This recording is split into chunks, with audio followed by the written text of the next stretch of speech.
ہو سکتا ہے تو فخر عیسیٰ حسین کی عقیدہ مسلمانوں کا عقیدہ نہیں ہے کہ اللہ نے تقدیر لکھ دی اور وہ تبدیل نہیں کر سکتا. تو کسی نے پوچھا مولا پھر تقدیر بدلتی کیسے ہے؟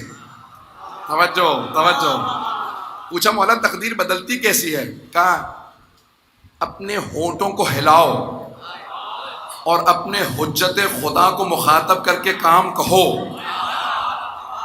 نہیں پہنچا سکا. شفتہ کہ امام نے کہا اپنے لبوں کو ہلاؤ، اپنے لبوں کو ہلاؤ اور مانگو. ایک آدمی نے امام کو خط لکھا، امام علی نقی علیہ السلام کو. بھائی سارے مجمع کی توجہ رہے. اب 10ویں امام سے کسی نے خط لکھا. ایک مومن کہا میں ملنے جا رہا ہوں امام سے. کہا تم امام سے ملنے جا رہے ہو؟ میرا خط لیتے جانا. امام کو میرا خط دے دینا. تو جیسے ہی امام نے خط کھولا تو اس میں لکھا تھا کہ میں مولا میں بہت پریشان ہوں، ذرا میرے لیے دعا کر دیجیے گا میری پریشانی دور ہو جائے. امام نے کہا اب جب واپس جانا نا تو اس سے کہنا ہم تمہیں بھولے ہوئے کب ہیں جو تم یاد دلا رہے ہو. کہا تم اپنے لبوں کو ہلاؤ، ہم تمہاری آواز بھی سن لیتے ہیں اور تمہارا کام بھی کر دیتے. توجہ، اگر کسی کا یہ عقیدہ نہ ہو، کیونکہ میں شیعہ قائد بیان کر رہا ہوں، بہت بڑا نام ہے آیت اللہ شیخ محمد تقی بہجت، نام سن رکھا ہوگا آپ نے آیت اللہ بہجت کا. تو ذرا یوٹیوب پہ جا کے سرچ کر لیجیے گا، وہاں پہ آپ کو مل جائے گا. ایک طالب علم نے کیمرہ آن کیا، ریکارڈ کر رہا. بہجت کو نہیں معلوم. کہا آغا ہم امام زمانہ سے آپ کے کہنے کی وجہ سے باتیں کرتے رہتے ہیں، کیا مولا ہماری باتیں سنتے ہیں؟ تو آغا مرحوم شیخ محمد تقی بہجت نے جواب دیا، کہا کہ یہ جو تم نے بھی سوال کیا نا، اس سے پہلے کہ میں سنوں مولا نے سنا.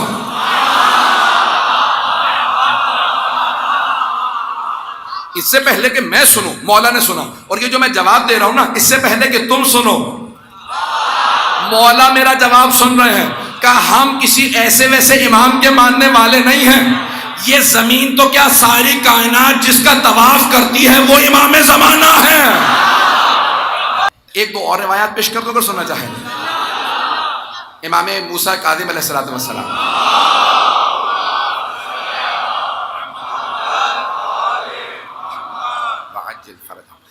ساتویں امام سے دو بھائی ملنے کے لیے آئے. آنے کے بعد مولا کو سلام کیا. اچھا دیکھیں، ہر زمانے میں ہر طرح کے لوگ موجود ہوتے ہیں.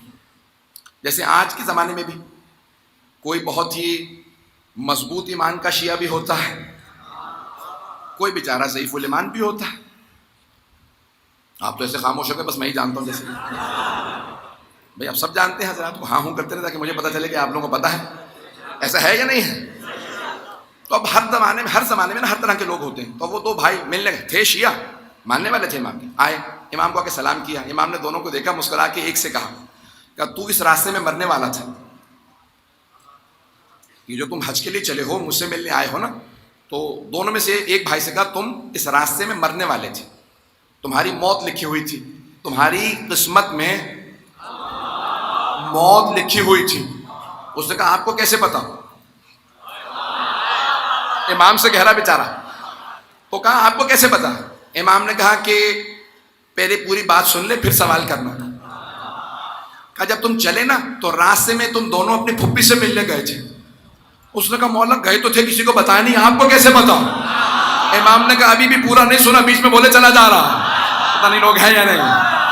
امام نے کہا ابھی جب تم دونوں چلے نا، فلاں بستی سے چلے، دونوں نے نیت کی کہ ہم حج پہ جائیں گے، راستے میں فلاں جگہ پہ رکیں گے، اپنی پھپھی سے ملیں گے، پھر حج پہ جائیں گے، امام موسیٰ کاظم سے ملیں گے. تو اس مقام پہ جب پہنچے پھپھی سے ملے، تو اس راستے میں تم دونوں بھائی جب چلے نا تو تمہارے ان میں سے ایک کی موت لکھی تھی، لیکن جیسی تم پھپھی سے ملے تو اللہ نے صلۃ الرحم کے اندر زندگی بڑھانے کا لکھا.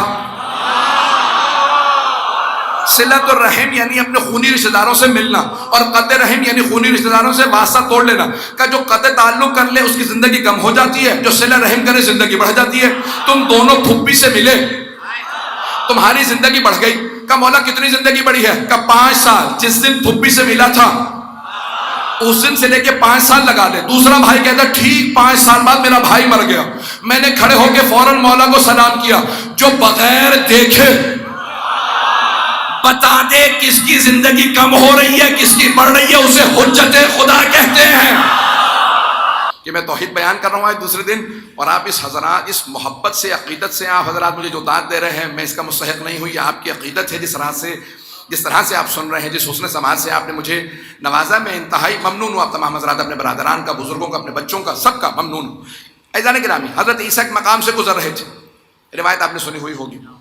تو حواری ساتھ میں تھے. حواریوں سے ایک مرتبہ کہا آج تو یہاں پہ شادی ہو رہی ہے, خوشی منا رہے ہیں, کل یہیں پہ غم ہوگا.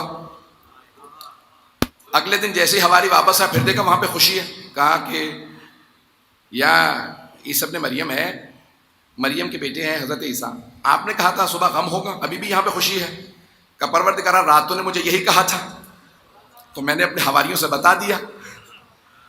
اب سمجھ میں آیا 14 کا مقام کیا ہے.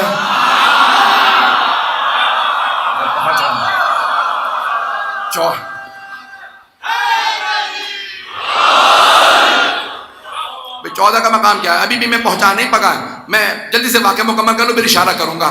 تو جناب عیسیٰ نے کہا پروردگار رات تو نے مجھے بتایا کہ یہاں پہ بھی شادی ہو رہی ہے, صبح دونوں یہاں پہ غم ہوگا. تو پروردگار کیا ہوا, کبھی رات دولہا دلہن نے مر جانا تھا, ان کی قسمت میں لکھا تھا, تقدیر میں یہی تھا کہ دولہا دلہن مر جائیں گے, دولہا دلہن مر جائیں گے. لیکن وہ صدقہ دے کے گئے تھے حجرے میں, وہاں جا کے دیکھو گے تو ایک سانپ موجود ہے. جب گئے تو دیکھا بستر کو ہٹایا, سانپ موجود تھا. کہا وہ کاٹ نہیں سکا کیونکہ انہوں نے صدقہ نکال دیا تھا. الصدقہ ترد البلا, صدقہ بلا کو ٹال دیتا ہے. کہا وہ سانپ کاٹ نہیں سکا کیونکہ وہاں پہ انہوں نے صدقہ دیا تھا. عزیزان گرامی, صدقہ دینے سے بلا ٹل جاتی ہے. تو تقدیر بدل گئی نا, شیعہ سنی کتابوں میں ہے تقدیر بدل گئی نا. اب وہ جو اعتراض کرتے ہیں کہ اس کچھ لوگ پہنچ گئے, اگر کوئی اعتراض کرے نا کہ کس کی قسمت میں اگر اللہ نے تقدیر میں اولاد نہیں لکھی تو نہیں ہو سکتی, تو کہنا اللہ تقدیر لکھ کے بدل دیتا ہے. اگر عیسیٰ کی وجہ سے ہو سکتا ہے تو فخر عیسیٰ حسین کی